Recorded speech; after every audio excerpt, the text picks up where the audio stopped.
All right, today we're going to talk about scientific notation and square roots.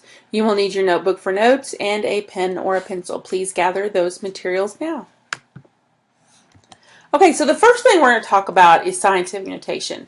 Scientific notation is a shorthand way of writing big numbers. For example, if we had a quarter, it contains that huge number of atoms.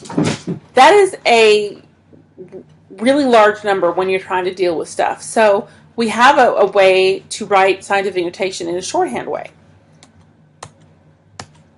And to have a number written in scientific notation, we write it in the form of c times 10 to the nth power, where c is a number that's greater than or equal to 1, but less than 10, and n is your exponent. I would like for you to hit pause and write that down. Basically, we just move our decimal place and count the places. So let's take a look at our first number, 720,000. In this number, if I wanted to put a decimal where it would be a number between 1 and 10, where would I put that number? I couldn't put it here, here, here, here. I would put it there, because 7.2 is now between 1 and 10. So my number goes behind the 7, my decimal. Now, how many places are behind that decimal?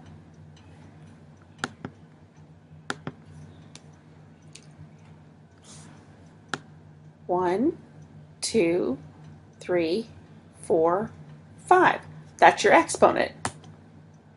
So my answer is 7.2 times 10 to the 5th. Go ahead. All right, let's look at another one. Now, what if I had a number that started as a decimal to write in scientific notation? It still doesn't change. You're still going to put your number between 1 and 10. So looking at this number here, where could I put it where it would fall between 1 and 10? Not there, not there, not here, and not here. Because if I put it here, it'd be 48.9. So I have to put it here.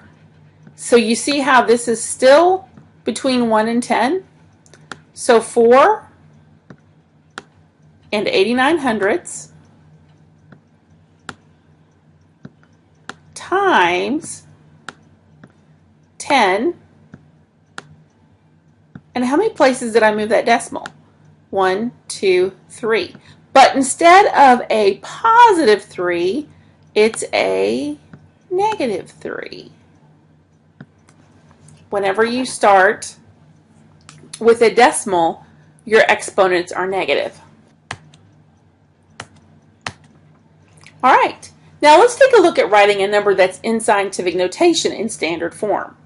To write a number in scientific notation into standard form, we go backwards. This tells me how many places I moved my decimal. Now, since it's a positive, I go towards the right. So I'm going to move it 5 places. So there's 1, 2, 3, 4, 5. And what should I do with those empty spaces? Fill in with zeros. And there's my answer. Go ahead. Remember that if a positive exponent, you're moving your decimal to the right, and a negative exponent, you're moving to the left.